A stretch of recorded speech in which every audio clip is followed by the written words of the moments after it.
রবিবারে বাঁশ কাটা অমঙ্গল, এই কথার কোনো ভিত্তি আছে কিনা? ছেলে মেয়ে পালিয়ে বিয়ে করলে তাদের বিয়েতে সাক্ষী হওয়া জায়েজ আছে কিনা? ওয়াকফকৃত না হলে মসজিদে জুমার নামাজ পড়া যাবে কিনা? উকিল বাবার সাথে দেখা করা জায়েজ আছে কিনা? বাবা বলা যাবে কিনা? ইমাম সাহেবের পূর্বে মুক্তাদি সালাম ফিরালে নামাজ হবে কিনা? এটা অনেকের হয় না? হয় না? যাদের একটু তাড়াহুড়ার রোগ আছে, ইমাম সাহেব একটু কাশি দিতে গেলে মনে করে সালাম দিছে, সালাম ফিরে ফেলে। হয় কি হয় না? কিছু লোক আছে দেখবেন ট্রেনের মধ্যে একটু তাড়াতাড়ি যাওয়া দরকার, এদিকে জোর করে বগির মাথে মাথা হাঁটে, কেন? তার তাড়াতাড়ি যাওয়া দরকার। সে বেশি জোরে হাঁটলে কি ট্রেন তাড়াতাড়ি চলবে, আগে পৌঁছাবে? কিন্তু সে চেষ্টা করে। তো আপনি যতই হুলস্থুল করেন, ইমামের আগে তো নামাজ শেষ করতে পারবেন না। তো এই জন্য ইমামের আগে কোনো কাজ করা এটা ভুল। নবী সাল্লাল্লাহু আলাইহি ওয়াসাল্লাম বলেছেন, ইন্নামা জুইলাল ইমামু লিউতাম্মা বি, ইমাম দেয়া হয়েছে তাকে অনুসরণ করবার জন্য। ইমাম যখন রুকুতে যায় তারপরে রুকুতে যাবা, যখন সিজদা যায় তারপরে সিজদা দিবে, যখন সালাম ফিরে তারপরে সালাম দিবে। এ হলো নবী সাল্লাল্লাহু আলাইহি ওয়াসাল্লামের নির্দেশ। অতএব ইমাম সালাম ফেরানোর আগে সালাম ফিরানো যাবে না। যদি কেউ ইমাম সালাম ফেরানোর আগে সালাম ফিরিয়ে ফেলেন, তাহলে হানাফি মাযহাবের ওলামাদের মতে নামাজ হয়ে যাবে, কিন্তু এরকম করাটা মাকরুহ। আর অন্য অনেক ইমামদের মতে নামাজই হবে না, কারণ ইমামরা আনুগত্য করা ওয়াজিব। যেহেতু আমাদের এদেশে বেশিরভাগ মানুষই হানাফি ফিকহ ফলো করেন, হানাফি ফিকহ হানাফি মাযহাব অনুযায়ী এটা মাকরুহ তাহরিমি, এটা করা উচিত না। কখনো যদি ভুলে হয়ে গেছে তাহলে সেটা মাকরুহ হবে না, সেটা মাফ। এটা অবশ্য সবার মতে, ভুলে হয়ে গেলে গুনাহ হবে না, নামাজ হয়ে যাবে ইনশাআল্লাহ। তাহলে হানাফি মাযহাব আমাদের মতে নামাজ হয়ে যাবে, কিন্তু কাজটা অনুচিত। আর যদি একান্ত অসতর্কতাবশত হয়ে যায় তাহলে সেটা মাফ, কোনো অসুবিধা নেই, নামাজ তো সর্বাবস্থায় হবে। রবিবারে বাঁশ কাটা অমঙ্গল, এই কথার কোনো ভিত্তি আছে কিনা? এটা কুসংস্কারের জন্য কথা ভাই। ছেলে মেয়ে পালিয়ে বিয়ে করলে তাদের বিয়েতে সাক্ষী হওয়া জায়েজ আছে কিনা? পালায় বিয়ে করবে কেন? পালায় এত মানুষ চুরি করে, অথবা চুরি করার পরে পালায় যায়, ঠিক না? ঠিক, হয় পালায় চুরি করে, আর নাহলে চুরির পরে ধরা পড়লে পালায় যায়। বিয়েকে ভালো কাজ না খারাপ কাজ? এই ভালো কাজটা পলায় কেন করবে? বাবা মাকে জানায় করতে হবে। কোন ছেলে মেয়ে এরকম পলাপলি করে বিবাহ করতে গেলে তাদের বিবাহের সাক্ষী না হয়ে পারলে ধরে বাপ মার কাছে নিয়ে আসবেন, এনে বলবেন, চাচা এবার আপনি বিয়ের ব্যবস্থা করেন, আমি এবার সাক্ষী হই। আমি পলাপলির বিয়েতে সাক্ষী কেন হতে যাব? এটা বন্ধ হওয়া উচিত। এবং বন্ধু হিসাবে ওই বন্ধুর উপকার করতে চাইলে কোনোভাবে কলা কৌশলে চাচা চাচিকে রাজি করিয়ে বিয়ের ব্যবস্থা করবেন, কিন্তু পলাপলি করে যেন তারা বিয়ে না করে, প্রয়োজন অপেক্ষা করে বাবা মাকে রাজি করার চেষ্টা করে, সেটা তাদেরকে বোঝাবেন। ওয়াকফকৃত না হলে মসজিদে জুমার নামাজ পড়া যাবে কিনা? যদি কোনো মসজিদ ওয়াকফ করা হয়নি, টেম্পোরারি মসজিদ, অন্য কারোর জায়গায় নামাজ পড়া হচ্ছে, তিনি অনুমতি দিয়েছেন, জুমা হবে। ওয়াকফ করা জুমা হওয়ার জন্য শর্ত না, মসজিদের মর্যাদা পাওয়ার জন্য ওয়াকফ করা শর্ত।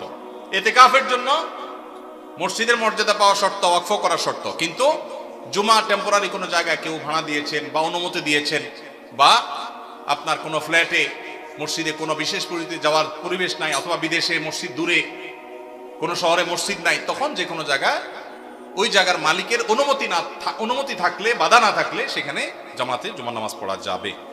উকিল বাবার সাথে দেখা করা জায়েজ আছে কিনা? বাবা বলা যাবে কিনা?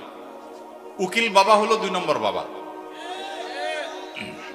আমাদের সমাজে উকিল বাবার প্রথা অনেক বেশি আছে, আপনাদের এলাকায় আছে?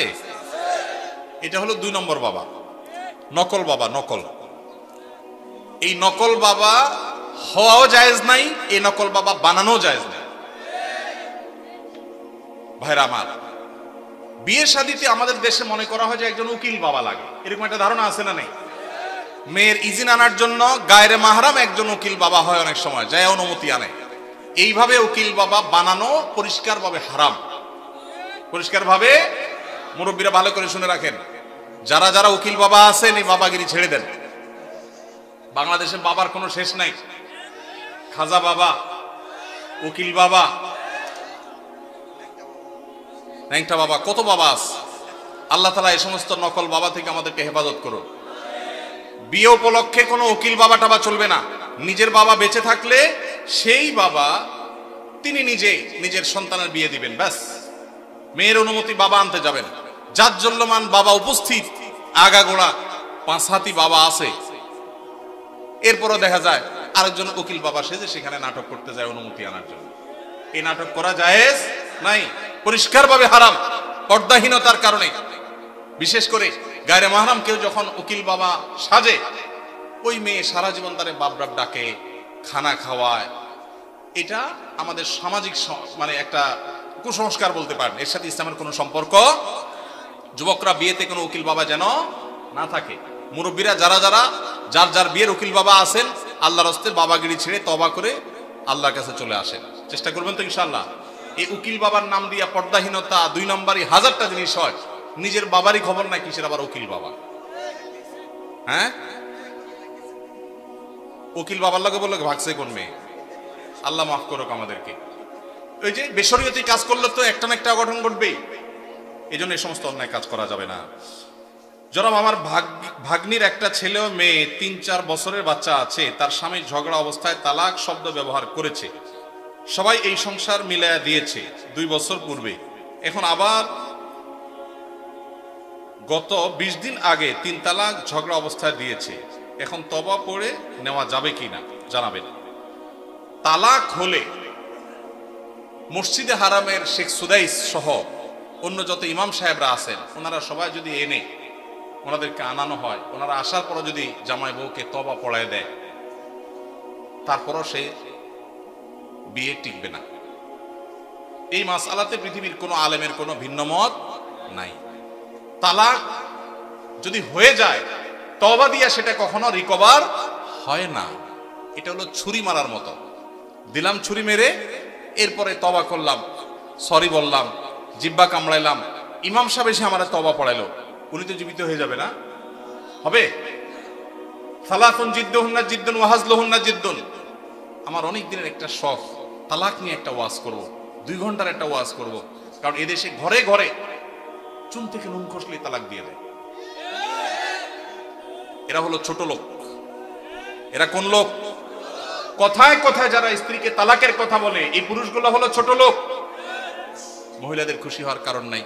কথায় কথায় যে মহিলা বলে আর করবো না, তোমার সংসার বাবা বাড়ি চলে যাব, এরাও ছোট লোক।